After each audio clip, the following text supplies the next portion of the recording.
महाभारत की अगली कड़ी में आप सबका स्वागत है। पिछली कड़ी में आपने देखा कैसे कृष्ण ने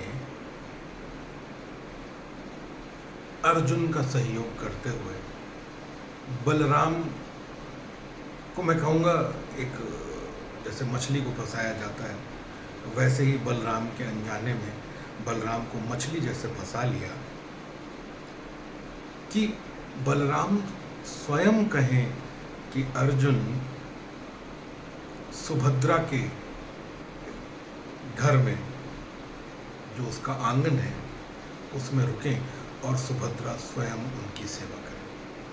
और खुद ही विरोध भी किया दोनों की अवस्था को लेकर के, युवावस्था को लेकर के, दोनों के सौंदर्य को लेकर के, कि भाई आग और तेल को साथ में नहीं रखते, किंतु बलराम अड़ गए। उसके बाद बलराम ने कृष्ण को ही वह व्यवस्था सौंपी कि अर्जुन को सुभद्रा के घर के प्रांगण में रोकने में जो कुछ भी यति को मंजूर हो, अच्छा लगे, उस हिसाब से उसकी व्यवस्था कर दी जाए। कृष्ण ने खुशी खुशी वो व्यवस्थाएं करी। सुभद्रा को कैसे यति का ख्याल रखना है, उस युवा योगी का ख्याल रखना है, इसके बारे में पूरा बताया। सुभद्रा नियमित रूप से योगी के पास आने लग गई, उनकी हर ढंग की सेवा करने लग गई। योगी को पानी चाहिए होता तो जल उन तक पहले पहुंच जाता, भूख लगती तो भोजन पहले पहुंच चुका होता। ऐसा लगता जैसे वे योगी की यानी अर्जुन की सारी मन की बात जानती हो। वहीं अर्जुन दुखी रहते थे, क्योंकि भले ही वह सुभद्रा के पास हो, किंतु योगी का जो वो वेश रखे हुए थे उसमें वो अपने मन की बात कह ही नहीं पाते थे। उनको हमेशा महसूस होता था कितनी पास फिर भी कितना दूर। सुभद्रा को भी बड़ा अजीब सा लगता था कि यह किस तरह का योगी है, इसकी कितनी भी सेवा कर लो यह दुखी ही नजर आता है। आखिर वह कौन सा कष्ट है जिसको खाया जा रहा है। धीरे धीरे सुभद्रा को लगने लग गया कि जब वे अपने सहेलियों के साथ होती, वे बाहर निकलती, वह घर में जाती, वो कहीं भी होती, योगी की आंखें उसका पीछा कर रही हैं।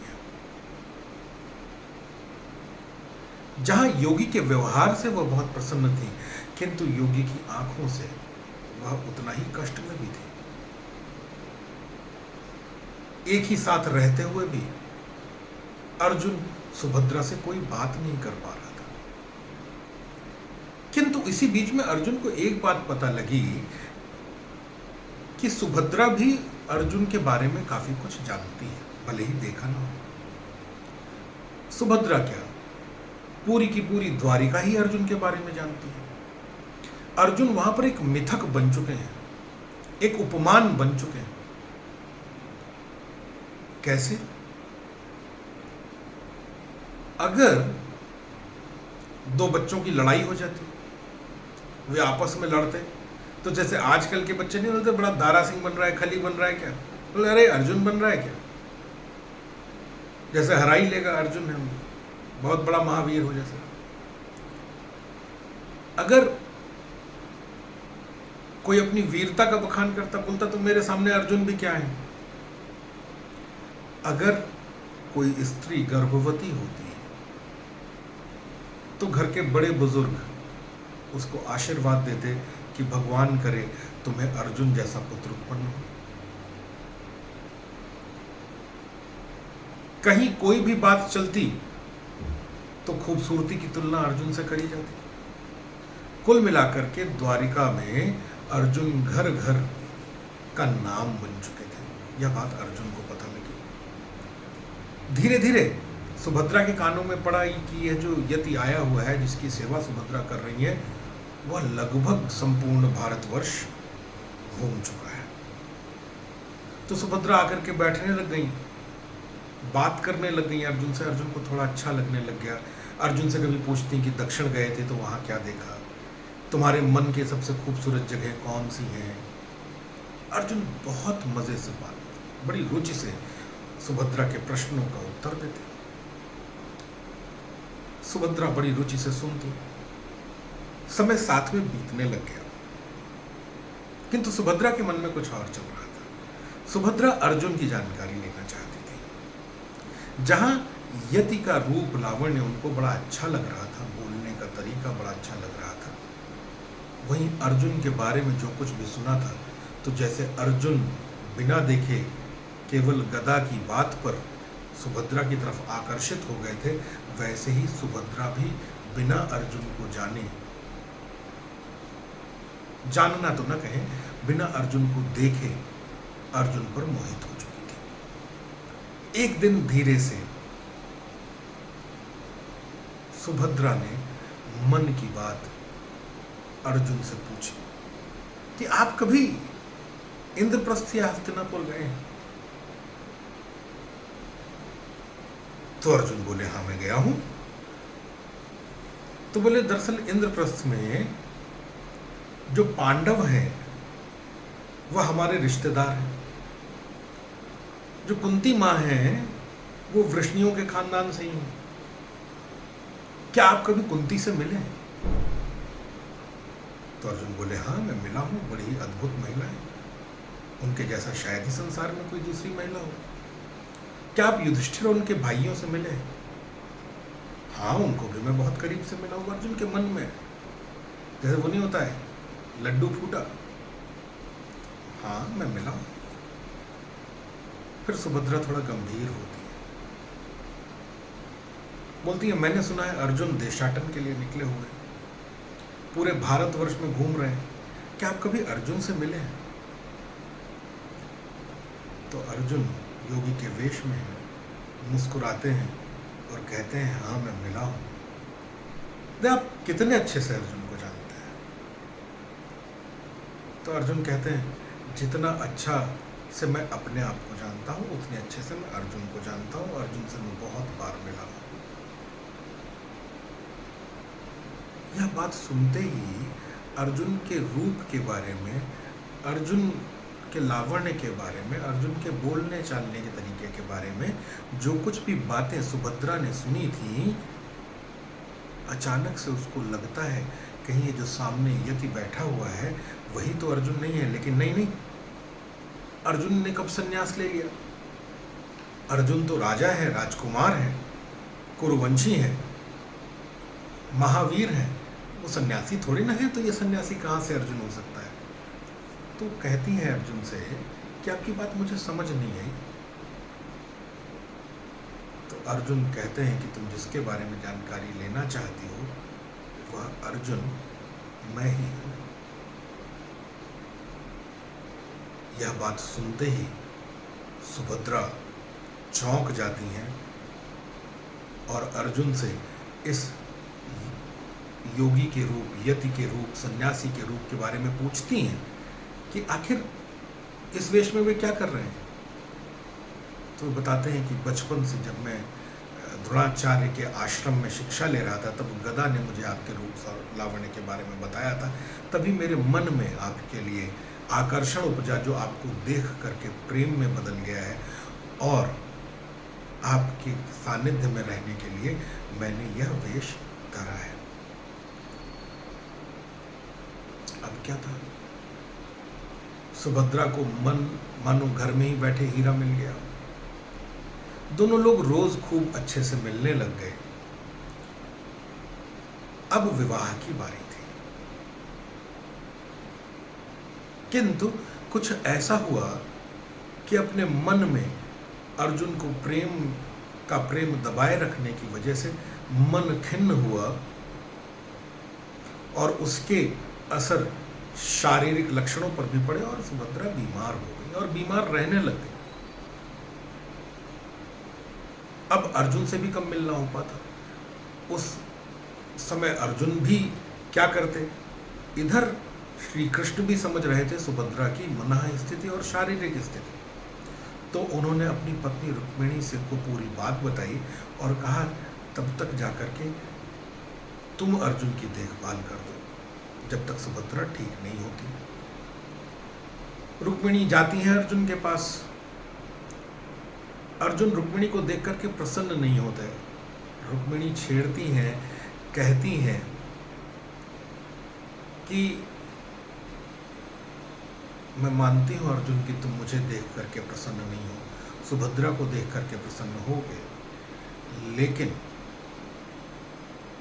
यह स्थिति ऐसी नहीं है जहां पर सुभद्रा तुम्हारे पास आ पाए।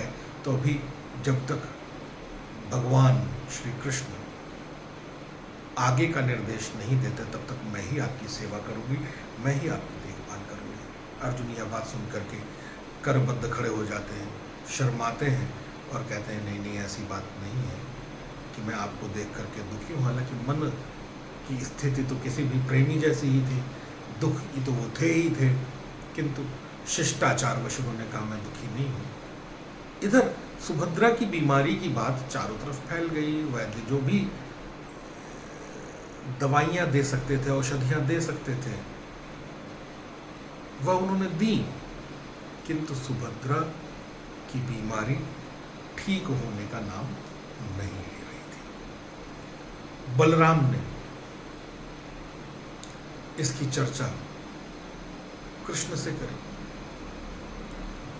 कृष्ण ने कहा कि अब इसका एक ही उपाय है कि हम सभी वृष्णि लोग, सभी भाई भतीजे पिताजी, जो कोई भी खानदान में आता है, यह सब लोग बगल के द्वीप पर जो भगवान महादेव का मंदिर है वहाँ पर रुद्र की 12 दिन की 15 दिन की पूजा करें। और यह मेरा विश्वास है कि भगवान महादेव की 15 दिन की पूजा में सुभद्रा स्वयं ही भली चंगी हो जाएंगी। दिमाग में कृष्ण के कुछ और चल रहा है, योजना कुछ और है। बलराम को यह बात समझ में आ जाती है कि कृष्ण कह रहे हैं महादेव की 15 दिनों की पूजा, तो वैद्यों का उपचार तो चल ही रहा है, 15 दिन की पूजा में क्या बुराई है। खैर, सभी वृष्णि सुभद्रा को पीछे छोड़ करके एक टापू पर, जहां पर भगवान महादेव का मंदिर है, 15 दिन की पूजा के लिए चले जाते हैं। चुपचाप कृष्ण जाने से पहले अर्जुन से मिलते हैं और कहते हैं, अर्जुन ठीक आज से 12वें दिन तुम लोग गंधर्व विवाह करना। अर्जुन सकुचाते हैं, कहते हैं, किंतु कृष्ण कहते हैं कि गंधर्व विवाह को सर्वश्रेष्ठ कोटि का विवाह माना गया है, क्षत्रियों में यह उचित भी है। तो ठीक आज से 12 दिन बाद तुम गंधर्व विवाह करना और सुभद्रा को यहाँ से ले जाना। मैं अपना रथ, अपने अश्व, घोड़े पीछे छोड़े जा रहा हूं। सभी लोग पूजा के लिए चले जाते हैं। इधर अर्जुन सुभद्रा से मिलते हैं और कृष्ण की पूरी बात कहते हैं कि कैसे कृष्ण ने 12वें दिन उन्हें गंधर्व विवाह करने के लिए कहा है और उसके बाद द्वारिका से भाग जाने के लिए कहा है। अच्छा, यहाँ पर एक बात और भी है, सुभद्रा बहुत अच्छी रथ संचालिका है। उनको भी वह सारी शिक्षा मिली है जो वृष्णियों के पुरुषों को मिली है। वे हथियार भी चला लेती है, रथ तो बहुत ही अच्छा चलाती है। कृष्ण अपने बहुत सारे हथियार भी छोड़ गए हैं पीछे और अर्जुन से कह गए हैं कि उनको भी अपने रथ पर रख लेना, क्योंकि नगर द्वार के रखवाले तो हैं ही, वह तो तुम्हें रोकने का प्रयास करेंगे ही जब देखेंगे कि सुभद्रा को तुम ले जा रहे हो। देखते देखते 12 दिन बीत जाते हैं। वह दिन आ जाता है, सुभद्रा सकुचाते हुए ही सही अर्जुन के साथ गांधर्व विवाह करके चल पड़ती हैं। द्वारिका के द्वार पर जब पहुंचते हैं तो वहां के रखवाले सावधान हो जाते हैं कि कैसे कृष्ण के रथ पर सुभद्रा के साथ एक सन्यासी चला जा रहा है, वे रोकने का प्रयास करते हैं, किंतु अर्जुन तो अर्जुन ठहरे, उनके पास सारे शस्त्र अस्त्र भी हैं। 2 मिनट नहीं लगता है उनको उन बेचारे द्वारपालों को उड़ा देने में, मारते किसी को नहीं है, किंतु जितना भी जरूरी बल प्रयोग है उतना बल प्रयोग करते हुए वे सुभद्रा को लेकर के निकल जाते हैं। तुरंत धावक भेजे जाते हैं इस घटना की खबर देने कि कैसे वह सन्यासी सुभद्रा को लेकर के कृष्ण के रथ पर भाग गया। यह खबर सुनकर के कृष्ण बलराम दौड़े दौड़े आते हैं। बलराम बहुत गुस्से में है, मानो चारों तरफ आग लगा देंगे, मन जला जा रहा है, बहुत क्रोध में है, और वे कृष्ण से कहते हैं कि कृष्ण जो लेकर के भागा है वह कौन है, अगर मुझे मिल गया तो मैं उसे मार दूंगा। तो कृष्ण मुस्कुरा के कहते हैं वह अर्जुन है।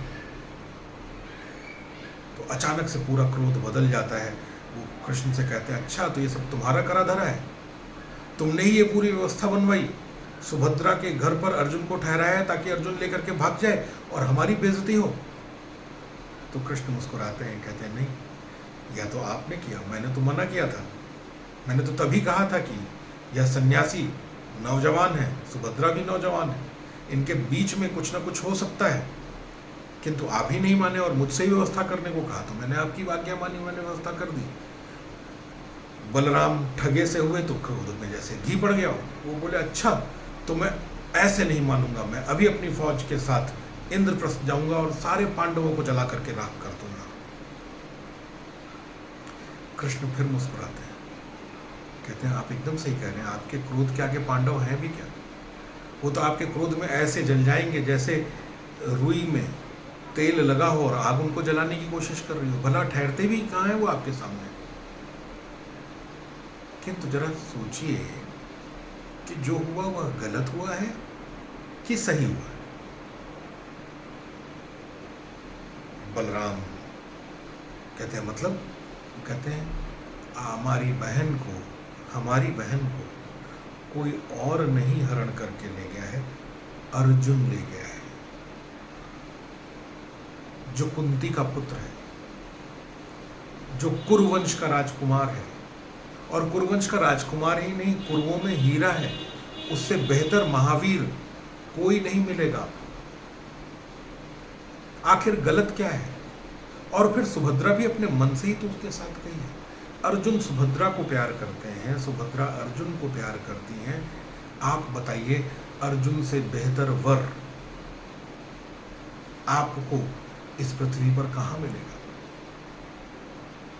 मुझे जहां तक पता है अर्जुन सुभद्रा को हर ढंग से प्रसन्न रखेगा। यह बात सुनकर के बलराम ने सोचा, क्रोध शांत हुआ, उन्हें कृष्ण की बातों में न्याय नजर आया। उन्होंने कहा ठीक है, अगर तुम कहते हो तो मैं मान जाता हूं, और यह बात भी सही है कि अर्जुन से बेहतर वर शायद हम नहीं ढूंढ पाते, तो अब आगे क्या करना है? बोले अब पीछा नहीं करना है, एक निश्चित समय पर जाकर के हम वहां पर सुभद्रा का विवाह अर्जुन से करेंगे। इधर अर्जुन रास्ते में चले जा रहे हैं, उन्हें द्रौपदी के मन की वह ईर्ष्या पता है जो सुभद्रा को देखने पर होगी। तो सुभद्रा से कहते हैं, द्रौपदी के बारे में बताते हैं कि वैसे तो बहुत नेक महिला है, किंतु हो सकता है तुम्हें देख करके भड़क जाए क्योंकि तुम मेरी पत्नी हो।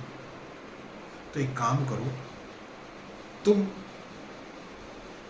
गाय पालने वाली महिला का वो ले लो, वेश ले लो, और जब मिलो उससे पहले दोस्ती कर लो, तब शायद बाद में तुम्हारी अच्छाई देख करके द्रौपदी न भड़के। इधर जब इंद्रप्रस्थ अर्जुन पहुंचते हैं, सब तरफ खबर फैल जाती है। युधिष्ठिर दौड़ करके मिलते हैं, और जैसे ही खबर लगती है द्रौपदी को कि अर्जुन के साथ कोई महिला भी है, वे जाकर के मिलती हैं, तो उनका परिचय, सुभद्रा का परिचय कृष्ण की बहन के रूप में कराया जाता है। उसके साथ बैठ करके घंटों बात करते हैं, किंतु जैसे कहते हैं ना, इश्क और मुश्क छिपाए नहीं छिपता, द्रौपदी से भी सुभद्रा के मन का प्रेम जो अर्जुन के लिए है और जो अर्जुन के मन में प्रेम सुभद्रा के लिए है, वह छिपाए नहीं छिपता। द्रौपदी मुस्कुराती हैं, कहती हैं भला कैसे कोई सुभद्रा जैसी स्त्री को की तरफ आकर्षित नहीं होगा। मैं इस शादी को स्वीकार्यता देती हूँ। इधर से कृष्ण बलराम वगैरह भी आ जाते हैं। बड़ी ही धूमधाम से सुभद्रा और अर्जुन का विवाह होता है।